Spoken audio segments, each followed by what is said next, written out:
Halo semuanya, selamat datang di podcast Easy Experiencing, Sharing, and Changing. Nah, sebelum masuk ke podcast, mungkin kenalan dulu ya. Nama aku Ramida Putri, panggilan Mida, dan sekarang aku menjabat sebagai Menteri Komunikasi dan Riset Pengembangan BMKM PNP. Dan juga di sini aku nggak sendirian, aku juga ditemani dengan partner aku yaitu Arisha. Mungkin bisa perkenalan diri dulu, Kak. Halo semuanya, perkenalkan aku Arisha Aryani, biasa dipanggil Arisha, berasal dari program studi D3 Manajemen Informatika, dan pada hari ini menjabat sebagai Sekretaris Menteri Komunikasi dan Riset Pengembangan. Nah, di sini juga kita kedatangan tamu dan juga narasumber yang sangat luar biasa yang nantinya akan menemani podcast kita kali ini dan yang akan membagikan pengalaman-pengalaman berharga dan juga informasi mengenai Ismafo. Mungkin di sini juga teman-teman juga nggak asing lagi dengan Ismafo, yaitu di sini kita kedatangan Bang Hamzah, yaitu mahasiswa Politeknik Negeri Padang yang lulus Ismafo tahun 2022. Nah, mungkin bisa Bang, saya dulu ke kamera Bang. Halo guys. Nah, mungkin bisa perkenalan diri dulu Bang. Oke, terima kasih.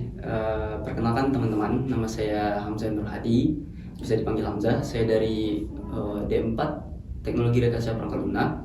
Sekarang diundang sama teman-teman sebagai narasumber dari Ismafo Award. Ya, mungkin itu saya perkenalan dari Bang Hamzah yang nantinya akan membagikan pengalaman-pengalaman berharga yang mungkin dari teman-teman di sini juga masih bingung dan juga masih kepo nih, Ismafo itu apa sih sebenarnya gitu. Dan juga dari teman-teman mungkin ada juga yang punya mimpi gitu, pengen ke luar negeri dan segala macamnya. Dan mungkin melalui program ini gitu, program Ismafo ini teman-teman bisa punya kesempatan gitu. Dan untuk lebih lanjutnya apa sih Ismafo itu, mungkin kita bisa dengan bincang-bincang dulu dengan narasumber kita. Nah, mungkin bisa Bang, dari teman-teman mungkin masih bingung Ismafo itu apa sih sebenarnya Bang? Nah, Ismafo sendiri merupakan program yang bagian dari program Merdeka Belajar yang dicanangkan oleh Mas Menteri Nadiem Makarim. Merupakan sebuah program yang memberikan kesempatan bagi teman-teman bagi teman-teman mahasiswa untuk merasakan bagaimana rasanya kuliah dan berexperience di luar negeri, di kampus-kampus yang menjalin kerjasama. Nah, tidak hanya itu, ISMA juga menyediakan kesempatan bagi mahasiswa untuk merasakan dunia industri secara global dan berinteraksi dengan dunia internasional, supaya kita punya pengalaman lebih untuk mempersiapkan persaingan global nanti. Mungkin juga nggak gampang ya Bang untuk masuk ke Ismafo gitu. Mungkin juga banyak juga tahapan-tahapan yang dilalui juga. Mungkin apa sih Bang gitu tips gimana ya juga gitu, beserta syarat-syaratnya bisa mengikuti program di Ismafo ini. Pertama mungkin mulai dari syarat dulu nih. Kalau syarat, nah teman-teman bisa cek di websitenya atau di Instagram ISMA. Nah, pada umumnya syaratnya berupa IPK minimal 3, kemudian juga bahasa Inggris. Bahasa Inggris itu ada IELTS, ada TOEIC, ada Duolingo, ada TOEFL juga. Nah, teman-teman bisa pilih salah satu. Kemudian dari bahasa Inggris itu nanti universitas tujuan menerapkan standar mereka masing-masing. Nah, secara umum itu persyaratan yang dibutuhkan untuk menjadi awardee Ismafo. Nah, kemudian tadi juga nanya tips ya.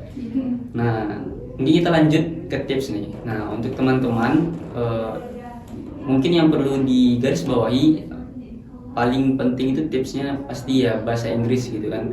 Bagaimana improve bahasa Inggris kita. Nah, untuk itu teman-teman sebenarnya bisa belajar dari banyak hal. Nah, sebagai contoh, teman-teman bisa mulai dari hal-hal kecil seperti nonton film atau dengar musik misalnya. Kemudian untuk meningkatkan speaking, mungkin teman-teman bisa bicara sama diri sendiri di depan cermin. Nah, gitu. Mungkin untuk skill bahasa Inggris juga ya Bang, itu kan kita juga membutuhkan skill untuk bahasa Inggris. Dari abang sendiri gimana sih cara belajar gitu, cara belajar bahasa Inggris? Apakah memang persiapannya itu memang sebelum Ismafo aja gitu, atau memang dari jauh-jauh itu juga udah bisa bahasa Inggris? Kalau bahasa Inggris sebenarnya abang juga nggak terlalu hebat gitu, maksudnya mungkin teman-teman pada umumnya gitu ya, orang-orang pikir orang-orang yang kuliah di luar negeri itu bahasa Inggrisnya kayak native speaker. Enggak juga. Karena bahasa Inggris abang sebelum ikut ISMA maupun setelah ISMA ya itu nggak sewah itu, nggak sekeren itu bahasa Inggris abang. Nah, abang sendiri meningkatkan bahasa Inggris ya dengan cara kayak tadi nonton film dengan subtitle bahasa Inggris, dengar musik, mencoba untuk berbincang dan berinteraksi dengan bahasa Inggris. Nah, bagi teman-teman ya pada umumnya anak-anak sekarang itu kan suka ngegame. Nah, itu menjadi peluang tempat yang sangat bagus untuk improve bahasa Inggris kita. Kita bisa komunikasi sama orang luar negeri, dan usahakan itu nggak cuman chat, usahakan itu open mic gitu ya, mic-nya hidup. Nah, coba berkomunikasi dengan bahasa Inggris. Mungkin juga selama di sana, aku juga pasti merasakan yang namanya culture shock, perbedaan budaya antara belajar di Indonesia dengan di luar negeri. Apalagi abang belajar di Taiwan ya bang. Nah, bisa abang ceritakan tuh bagaimana perbedaan budayanya, perbedaan kepribadian masyarakat di sana, dan bagaimana cara abang untuk bisa beradaptasi dengan lingkungan seperti itu? Ya, culture shock itu sebenarnya tergantung individu ya. Misalkan teman-teman biasanya nih ya nggak terlalu suka berinteraksi sosial. Nah, itu bakalan punya tantangan tersendiri terkait budaya. Kalau misalkan masalah kehidupan normal ya, basic kehidupan antara Taiwan dan Indonesia ternyata nggak jauh banget bedanya. Nah, jadi yang abang rasakan pertama kali di sana ya tidak begitu besar perbedaan kulturnya, karena mungkin masih bisa dikatakan kita sama-sama orang timur, menjunjung budaya timur begitu. Kemudian juga misalkan tantangan budaya itu bisa kita antisipasi dengan itu tadi, membuka diri terhadap orang lain. Makanya nanti lama-kelamaan kita bisa merasa ini normal-normal aja gitu, nggak jauh perbedaan.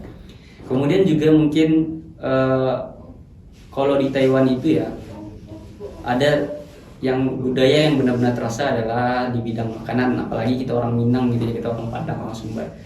Nah, makanan di sana di samping sedikit terasa hambar, ternyata juga sangat sulit menemukan makanan halal. Jadi itu menjadi tantangan tersendiri. Nah, nantinya mungkin teman-teman juga akan mengalami hal serupa bagi yang muslim ya. Nah, di sana untuk mendapatkan makanan halal di samping sulit, ternyata juga perbedaan bahasa yang sangat besar. Mereka juga bukan native speaker bahasa Inggris. Mereka juga sedikit sulit untuk berkomunikasi dengan bahasa Inggris. Nah, itu menjadi bagian dari budaya mereka yang bertentangan dengan kita orang Indonesia gitu. Nah, bagaimana mengatasinya? Ya, kalau masalah makanan tadi ya kita harus hati-hati. Kita harus pelajari beberapa basic bahasa orang sana supaya kita bisa mengkonfirmasi sama penjualnya itu ada babinya atau enggak gitu, halal apa enggak gitu teman-teman. Iya. Baik, berarti selama di sana abang berinteraksi dengan bahasa Inggris, atau ada nggak tuh misalnya ada beberapa penduduk yang memang mengharuskan memakai bahasanya sendiri gitu, nggak bisa memakai bahasa internasional atau gimana? Ya, itu mungkin menjadi suatu hal yang menarik ya Pak. Language barrier menjadi momok paling besar nih bagi teman-teman yang mau mencoba nantinya Ismafo atau bahkan ke luar negeri nanti. Nah, bahasa internasional kebetulan adalah bahasa Inggris. Nah, dari sana ternyata bukan cuma orang Indonesia yang merasa sulit berbahasa Inggris. Orang di sana pun juga bukan orang yang suka berbahasa Inggris. Nah, untuk itu kita perlu mengakali. Nah, dengan keterbatasan datang kreativitas. Nah, jadi kita bisa pakai Google Translate atau semacamnya untuk berkomunikasi. Nah, kita juga akan kebetulan ya di Universitas Abang itu dia mewajibkan bahasa Mandarin. Jadi mereka mengajarkan beberapa basic bahasa Mandarin untuk bersosialisasi dengan orang luar. Nah, kalau misalkan proses belajar mengajar, mereka menggunakan bahasa Inggris karena kebetulan Abang ada di Departemen Internasional. Nah, kemudian juga ada beberapa kelas yang memang kita bergabung dengan orang-orang reguler. Artinya mereka bukan dari Departemen Internasional. Mereka diajarkan dengan bahasa Mandarin, sementara kita diajarkan dengan bahasa Inggris. Jadi dalam satu kelas itu menggunakan dua bahasa, setengah bahasa Inggris, setengah bahasa Mandarin gitu, ganti-ganti gitu per materi. Kemudian juga untuk berbicara dengan warga lokal, sebagian besar mereka tidak berbicara bahasa Inggris seperti yang mau mention sebelumnya. Jadi kita perlu memutar otak gitu, salah satu dengan Google Translate atau belajar dengan bahasa Mandarin itu sendiri. Mungkin juga selama 1 semester ya Bang, berarti 6 bulan ya Bang di sana. Iya. Lumayan juga. Dan apa sih gitu pengalaman Abang selama 6 bulan di sana gitu? Nah, belajar di luar negeri itu kita dapat kesempatan untuk menambah pengalaman begitu besar, begitu banyak. Teman-teman mungkin bertanya-tanya tuh, kira-kira pengalaman di luar negeri itu apakah terbatas pada belajar saja atau hanya pada jalan-jalannya saja? Nah, kalau Abang pribadi itu mengusahakan kita menambah pengalaman itu di seluruh bidang seluas-luasnya. Tidak hanya belajar atau cuma sekedar jalan-jalan ke luar negeri. Sebenarnya pengalaman paling penting untuk program-program seperti ini adalah sosialisasi, menambah relasi dengan teman-teman luar negeri. Nah, beruntungnya teman-teman yang Abang engage itu adalah orang-orang yang terbuka. Mereka juga mungkin sama, berpikirnya sama Abang gitu ya. Perlu menambah experience di bidang sosial gitu. Nah, Abang ikut beberapa komunitas, ikut beberapa acara juga yang diselenggarakan oleh Departemen Internasional. Di sana kita tidak hanya saling mengenal secara personal, tapi juga kultur dan background orang-orang tersebut. Nah, kalau misalkan ditanya pengalaman, ya ada begitu banyak pengalaman. Dan kalau ditanya bagaimana detailnya, kalau misalkan Abang lihat, yang Abang rasakan, pengalaman belajar di sana hanya ada sedikit perbedaan dengan Indonesia. Pada umumnya sama tentu saja, proses belajar mengajar. Kalau untuk belajarnya itu sendiri, sebenarnya mereka lebih mengutamakan di samping kejujuran juga mereka sedikit individualis. Tapi dalam proyeknya mereka nanti akan engage kita dengan student lain. Mereka akan buat kelompok-kelompok begitu. Nah, dan itu diaplikasikan hampir pada setiap mata kuliah. Walaupun kesannya mereka individualis, tapi mereka dapat bekerja di dalam kelompok. Nah, pengalaman lain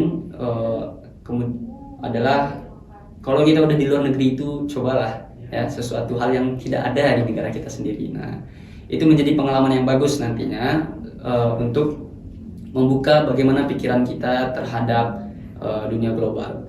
Nah, Abang juga jalan-jalan gitu kan, nggak hanya belajar segala macam. Jadi banyak pengalaman akan banyak melahirkan ide gitu. Nah, salah satunya itu tadi jalan-jalan, misalkan contohnya transportasi. Nah, di sana transportasi sangat mendukung orang-orang untuk bisa jalan-jalan gitu, karena ramah dengan pengguna, ramah dengan customer. Jadi mungkin itu bisa kita terapkan di Indonesia. Kita punya potensi begitu besar. Nah, dari sana teman-teman mungkin bisa explore lagi lebih banyak dan tambah pengalaman sendiri nanti kalau misalkan teman-teman bisa dapat kesempatan menjadi award di ISMAF. Ada niat lagi nggak Bang untuk mau ke Taiwan atau ke luar negeri lagi gitu? Atau mau menetap di sana mungkin gitu? Kalau ada niat lagi untuk belajar atau menambah pengalaman di luar negeri, ya pasti jawabannya ya kan? Karena Abang sudah merasakan ternyata punya manfaat banyak. Kalau misalkan untuk menetap, mungkin enggak ya kalau tipe Abang ya. Maksudnya sejauh apapun kita pergi, kita pasti rindu pulang kampung lah gitu. Jadi kalau abang pribadi mungkin berkarir boleh, tapi abang tidak akan menghabiskan waktu itu atau menetap di negara orang gitu, karena sebagus-bagus negara orang rasanya lebih enak kampung sendiri gitu. Ya, setuju sih. Nah, mungkin juga apa ya? Untuk Ismafo ini kan ada juga namanya ISMA dan juga Ismafo gitu Bang. Itu tuh apa sih bedanya gitu, dan juga pas waktu abang kesana itu tuh apakah emang dari abang sendiri yang dari Indonesia atau memang ada juga dari Poli sendiri ataupun dari universitas-universitas lain gitu? Pertama mungkin terkait ISMA dengan ISMAFO. Nah, waktu angkatan abang yaitu batch pertama, memang ada pemisahan antara ISMA dengan ISMAFO, tapi dia masih sama-sama Indonesia International Student Mobility Award. Nah, bedanya ISMA dengan ISMAFO, ISMA itu untuk sarjana universitas. Nah, ISMAFO untuk vokasi, sekolah-sekolah vokasi. Nah, sekarang mereka udah satu, udah sama. Jadi di atas nama ISMA. Yang sebelumnya ada ISMAFO itu udah merger, udah satu ya, udah di bawah satu wadah yang sama begitu. Nah, kemudian tadi pertanyaan kedua, selain perbedaan ISMA dan ISMAFO, Apa tadi ya?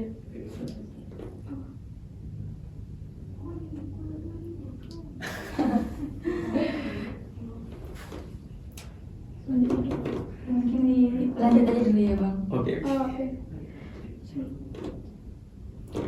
Mungkin abang sudah banyak ya bercerita tentang ternyata banyak sekali keuntungan dari kita mengikuti program di ISMAFO ini, mulai dari menambah pengalaman, menambah relasi. Tetapi jauh sebelum itu, saya ingin bertanya nih kepada Bang Hamzah. Pasti setiap kita punya namanya planning, rencana ke depannya seperti apa. Tetapi kita apa ya, namanya takdir kita kan tidak ada yang tahu nih. Terkadang kita merencanakan sesuatu hal tetapi takdir berkata lain. Nah, sekarang yang ingin saya tanyakan, apakah emang ada sedari awal abang merencanakan mengikuti program ISMAFO ini, atau emang kelihatannya program ini bagus nih makanya abang daftar, atau gimana? Oh, terkait itu sebenarnya kalau ditanya abang minat dari awal atau maksudnya itu apakah memang benar-benar mencari program-program seperti ini supaya berkesempatan belajar di luar negeri, ya jawabannya enggak, karena abang pribadi sebenarnya nggak terlalu tertarik untuk belajar di luar negeri waktu itu ya. Nah, kenapa abang bisa ikut ISMAFO akhirnya? Abang dapat informasi dan disuruh ikut oleh salah satu dosen kita. Jadi awalnya abang cuman memenuhi permintaan itu, maksudnya tidak benar-benar berniat untuk berpartisipasi di program itu kan.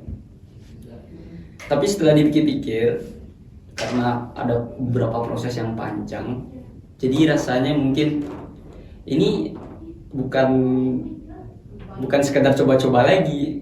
Karena kalau kita coba-coba kan artinya tidak 100% ya. Nah, sudah di tengah jalan itu sudah seharusnya kita menetapkan ini harus kita jalankan 100% gitu.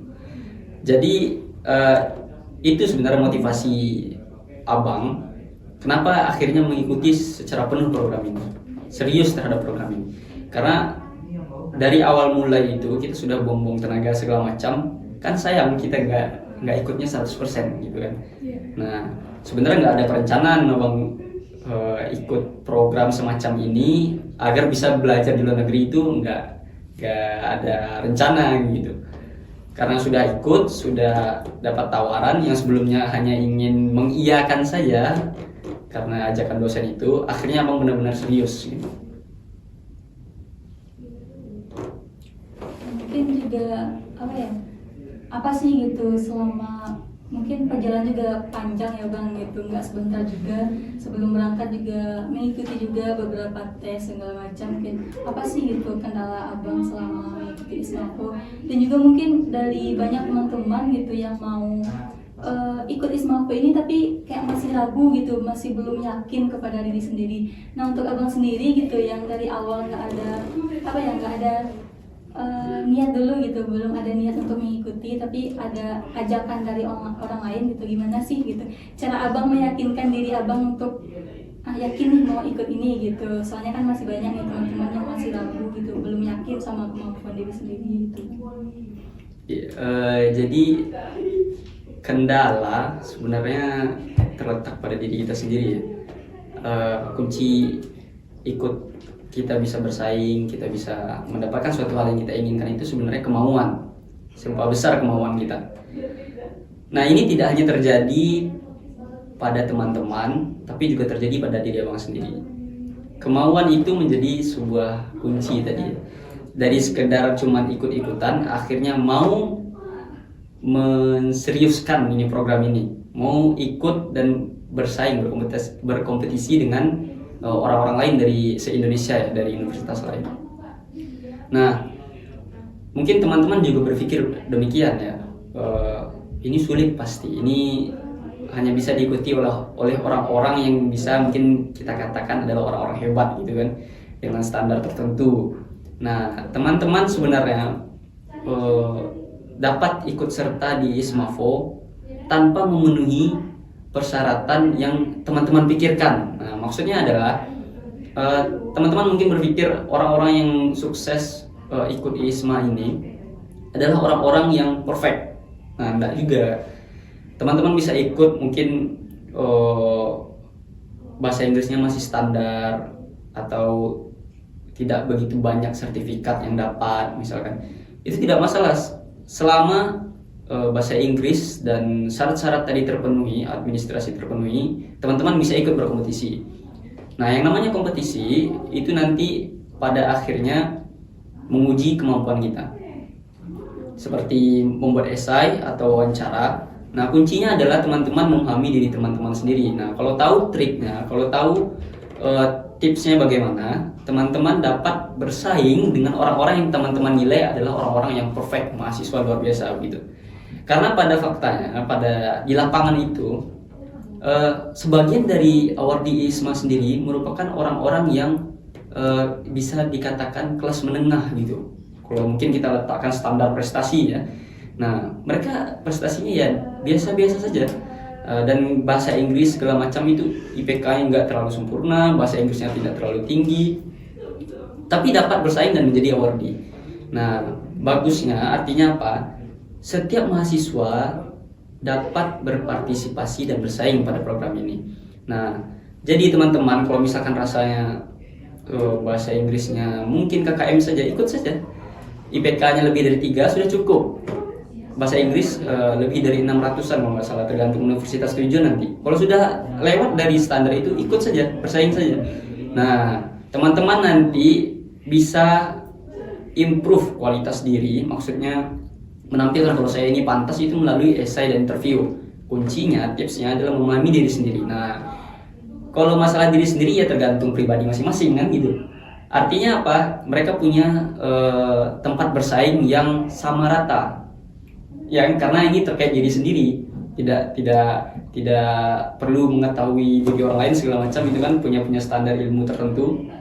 Nah, yang mengetahui diri sendiri ya diri kita kan gitu. Nah, begitu teman-teman. Jadi kuncinya kalau mau pasti berhasil. Nah, gitu. Sedikit tips juga ya, Iya, untuk teman-teman semuanya yang ngerasa masih minder dan juga masih ragu gitu untuk daftar. Ya, intinya yakin ya Bang. Iya.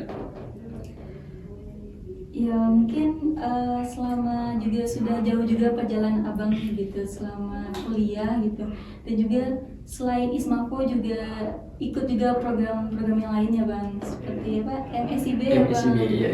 Itu tuh juga 1 semester kemarin ya Bang. Iya, 1 semester. Nah juga mungkin juga bisa Bang dikasih juga pengalaman dan juga tips gitu mengenai MSIB itu gitu.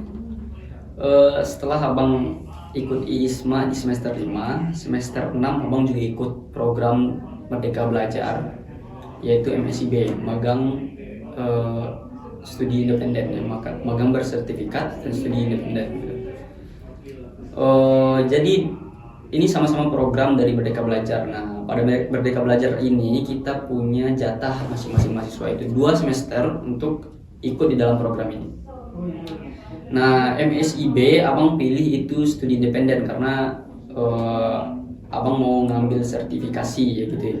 Sertifikasi. Nah, studi independen ini MSIB ini bekerja sama dengan perusahaan-perusahaan ya, perusahaan-perusahaan mitra membuka atau memberi kesempatan untuk mahasiswa merasakan bagaimana belajar langsung dengan orang-orang industri. Nah, jadi MSIB abang ikut itu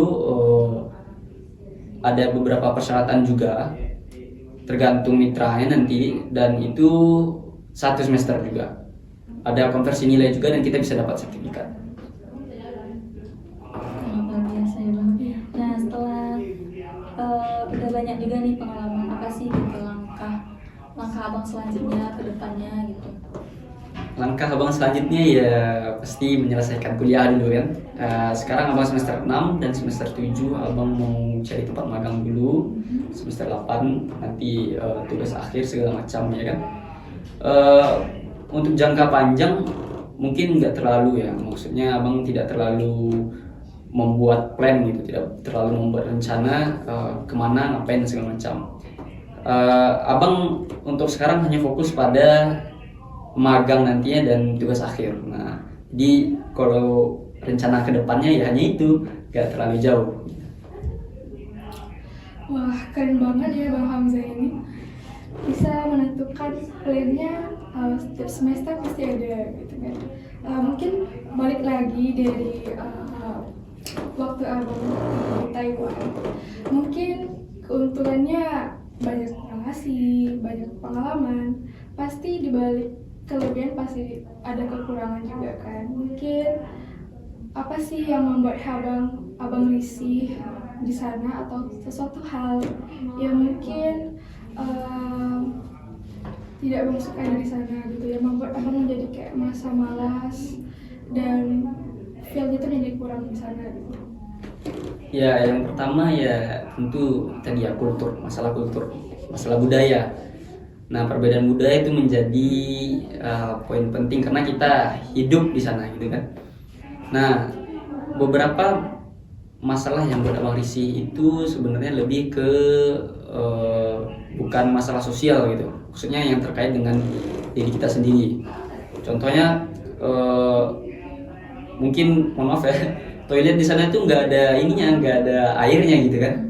Kita yang biasa di Indonesia berbersih itu dengan air ya bakal merasa risih gitu kan, ini kenapa nggak ada air gitu kan.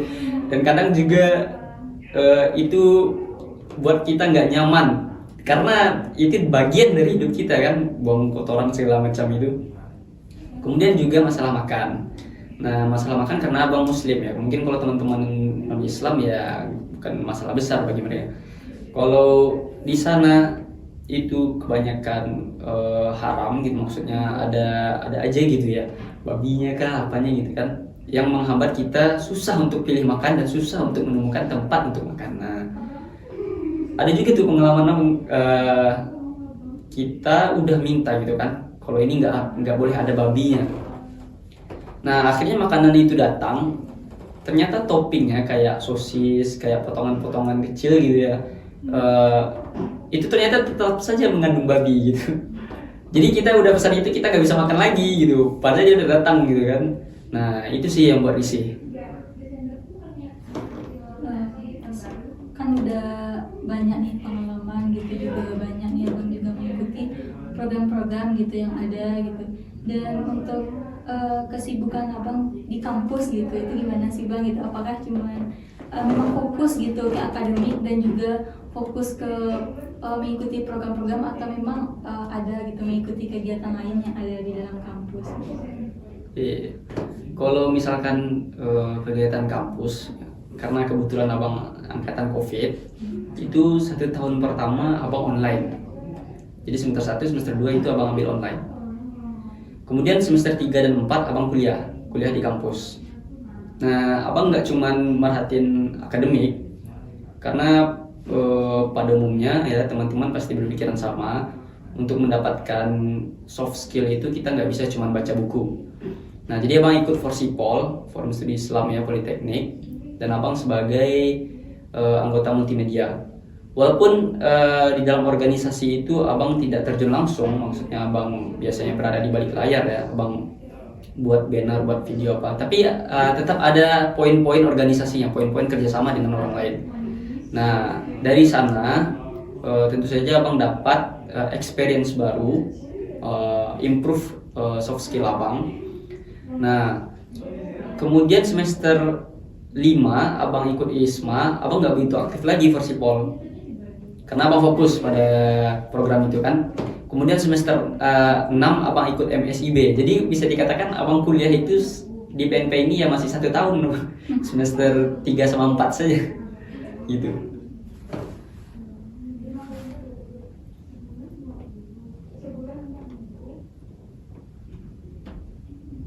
Apa ya, mungkin juga semangat abang juga apa ya, usia muda juga semangatnya juga masih apa ya, sangat luar biasa gitu. Dan juga dari pengalaman abang juga selalu mengikuti gitu, selalu aktif baik itu di dalam kampus gitu, ada juga mengikuti organisasi yang ada di kampus, mengikuti program-program gitu. Dan apa sih gitu motivasi abang gitu. Dan apa ya, kita juga manusia biasa gitu, pasti juga ada rasa malas dan segala macam. Gimana sih rasa abang gitu untuk apa ya, untuk menghadapi gitu rasa malas itu atau segala macamnya gitu? Kalau menurut abang ya, rasa malas itu merupakan bagian dari kita. Malas itu ya manusiawi, itu udah bagian hidup kita gitu. Bagian kita tumbuh itu pasti ada rasa malas gitu kan. Dari kecil sampai gede itu nggak mungkin nggak ada orang yang nggak ada rasa malas. Itu bukan hanya terjadi dari kepada orang-orang Indonesia gitu kan. Abang kuliah di luar negeri ketemu juga orang malas. Nah, malas itu seharusnya diartikan sebagai sebuah tantangan. Ya, malas itu ketika kita merasa malas, seharusnya kita menjadikan itu tuh trigger. Ya, trigger kita supaya kita berpikir, kalau rasa malas ini kita ikutin, ya kita hanya akan jalan di tempat gitu. Nah, setiap kali merasa malas, artinya kita dapat motivasi baru. Maksudnya apa? Yaitu tadi, ketika malas, kita berpikir kita hanya akan jalan di tempat, maka itu menjadi trigger motivasi supaya kita melakukan suatu hal gitu, suatu hal yang bermanfaat. Hapus rasa malas itu. Tapi bukan berarti kita nggak akan ketemu lagi rasa malas itu. Jadi motivasi diri sebenarnya tergantung pribadi masing-masingnya. Kita mau jadi apa gitu, kita mau melakukan sesuatu, kita mau kasih impact apa gitu kan. Dan motivasi diri itu pasti nanti akan ketemu pada titik jenuh atau titik malasnya gitu. Nah, ketika malas itu, kita kan malas itu ya pikir kayak tadi. Kalau kita malas, proses ini ya jalan di tempat aja gitu. Tujuan tadi nggak akan terrealisasi gitu kan. Nah, ketika malas, ingat kita mau jalan di tempat aja atau malas ini kita turuti nih. Nah, dan malas itu juga terjadi bahkan pada orang paling hebat juga di dunia, paling cerdas, paling produktif itu pasti dia ketemu malas. Nah, masalahnya adalah bagaimana dia menyikapi malas tadi. Nah, gitu teman-teman. Jadi malas itu jadikan sebuah trigger motivasi gitu. Motivasi supaya kita bergerak lagi gitu. Kayak gitu. Oke Bang, mungkin juga udah banyak nih gitu dari yang disampaikan dari Bang Hamzah gitu, mungkin dari teman-teman semuanya yang masih ragu juga dan juga yang masih bingung gitu. Dan juga Bang Hamzah juga sudah membagikan tips dan segala macamnya dari awal gitu. Dan mungkin di sini juga ada apa ya Bang? Juga mahasiswa baru ya Bang, mungkin juga bisa tahu lah gitu, dan juga bisa mengambil apa yang disampaikan sama Bang Hamzah tadi. Nah, mungkin juga nggak kerasa juga udah di penghujung podcast kita kali ini gitu. Mungkin dari Abang Hamzah ada nggak gitu apa ya closing statement untuk teman-teman semuanya sebelum kita untuk berpisah gitu? Oke. closing statement ya, karena kita sekarang kebetulan podcastnya ini ya tentang ISMAFO. Mungkin closing statementnya adalah abang harap teman-teman mau mencoba dan jangan minder, ikutlah program ini gitu, karena ini kesempatan bagus buat teman-teman, tidak hanya mengembangkan ilmu pengetahuan tapi juga soft skill. Itu akan menambah pengalaman teman-teman secara real time, secara aktif gitu ya, maksudnya face to face dengan orang luar, dan itu bakalan membuka motivasi baru dan pandangan teman-teman terhadap kehidupan teman-teman nanti. Jadi abang harap teman-teman tidak hanya sekedar mau saja, tapi terjun dan berpartisipasi di dalam program-program semacam ini. Dan jangan minder gitu, jangan patah arang gitu kan. Cobalah, karena orang-orang yang sebenarnya sukses itu bukan orang-orang yang perfect, bukan orang-orang yang sempurna, tapi orang-orang yang mau mencoba dan terus terus berkembang gitu. Ya jangan hanya sekedar mau saja, tapi lakukan itu. Nah gitu. Nah, mungkin juga udah di penghujung juga itu juga udah ada beberapa tips dan trik juga, sudah banyak pengalaman juga yang diberikan sama Bang Hamzah. Mungkin dari teman-teman bisa ngambil positifnya, juga yang masih ragu juga mungkin yakin aja sama diri sendiri. Nah mungkin karena sebenarnya juga karena waktu juga ya Bang, karena waktu juga yang menghambat kita, mungkin kita juga nggak bisa terbatas gitu pembicaraan kita kali ini. Mungkin di lain waktu kita juga mau sering-sering lagi, dan juga mungkin dari teman-teman yang mau sering-sering juga sama Bang Hamzah mungkin bisa langsung, mungkin boleh Bang promosi Instagram, mungkin dari teman-teman Instagramnya di sini. mau gitu, mau menanyakan, mau segala macam tentang ISMAFO dan segala macamnya gitu. Ya, boleh promosi dulu Bang. Oke. Sama akun Instagramnya. Udah bagus. Oh, kirim ada ini ya. Nanti ada editornya. @hamzah_nh ya teman-teman ya. Teman-teman yang mau nanya-nanya nih atau segala macamnya mungkin bisa lah Ya, boleh. sama Bang Hamzah gitu. Dan mungkin itu aja sih podcast kita hari ini ya. Dan mungkin aku Rahmida Putri selaku host, dan juga partner aku Arisharyani. Nah mungkin mau pamit undur diri. Terima kasih atas partisipasinya dan sampai jumpa. See you.